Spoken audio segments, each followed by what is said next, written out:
Bonjour, bonjour, bonjour, bonjour. Bonjour, chers abonnés. Bonjour à tous ceux qui me suivent.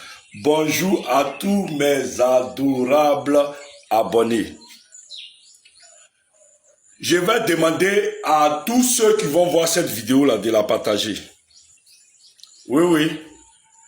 Vous savez, on a fini avec le football. On était dans un temps de football. On a fini avec le football. On a été éliminé avec la tête haute, les éléphants. Bravo aux éléphants. Bravo à tous les éléphants de Côte d'Ivoire. Bravo aux Ivoiriens pour le drapeau que vous avez haussé aussi haut, c'est-à-dire comment on appelle, en huitième et en quart de finale. On va revenir maintenant sur nos sujets. Oui, oui. Partagez la vidéo, hein. Partagez-la massivement. On va revenir maintenant sur nos sujets, c'est-à-dire nos sujets politiques. Nos sujets politiques. Aujourd'hui, je vois des gens sur Internet qui se moquent de certains candidats parce qu'ils ont échoué, ils n'ont pas écouté Gbagbo par-ci, par-là, et que ces derniers-là, voilà, c'est ceci, c'est cela. Et moi, je vous dis aujourd'hui, je dis et je répète, et je mets quiconque au défi. Le président Laurent Gbagbo est infiltré jusqu'au cou. C'est moi qui vous dis ça. Aïe.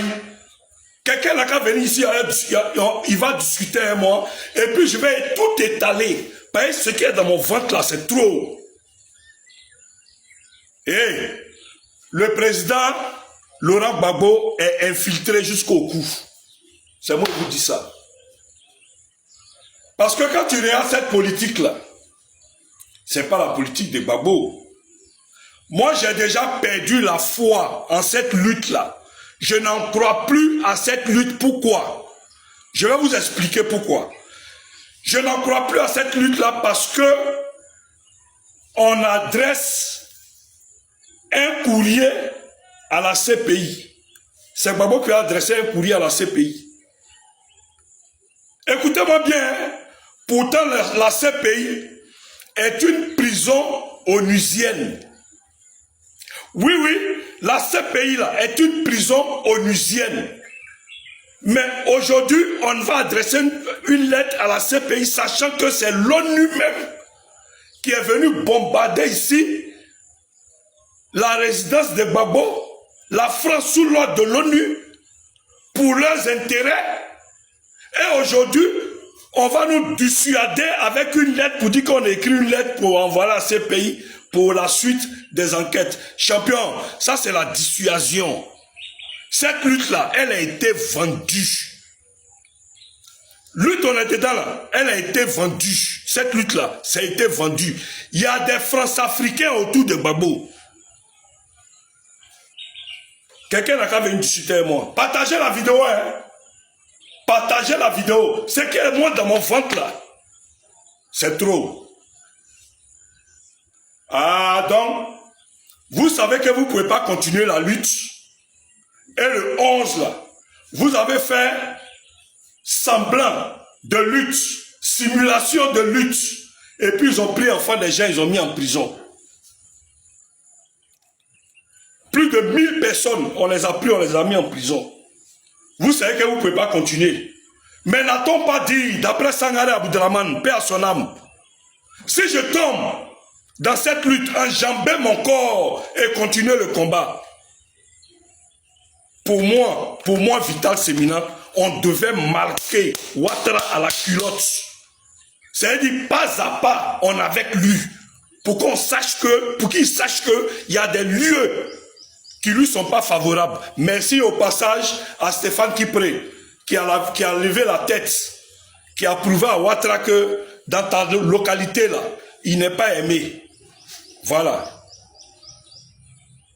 Donc vous savez ça. Parce que Gbagbo nous l'a dit. Moi j'ai entendu. Ou bien vous faites semblant de ne pas entendre. Moi j'ai entendu. À l'interview d'Alain Foka, quand il a dit que non, il n'a pas donné de mot d'ordre. Mais ceux qui sont dans la rue, là, il est avec eux. Mais il n'a pas donné de mot d'ordre. Qui a donné le mot d'ordre?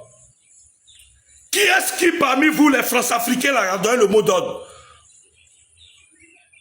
Parce qu'on aurait appris dans les coulisses que Gbagbo a dit ce combat-là, ça n'en valait pas la peine de mettre les gens dans la rue.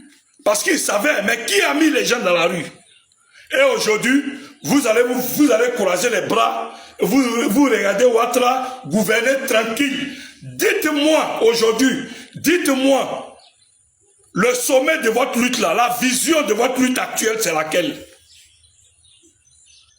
La vision de votre lutte actuellement là, c'est laquelle? Puisque vous ne partez pas aux élections législatives, ni mairie, ni régionales. Votre lutte là, c'est laquelle? Dites-moi. Eh, Ivoirien, partage-moi cette vidéo-là. Il y a vous dire la vérité. Il y a beaucoup dans mon ventre, hein, mais il n'y a pas tout fait sortir aujourd'hui. Les France-Africains, vous qui êtes autour, là, vous vous connaissez.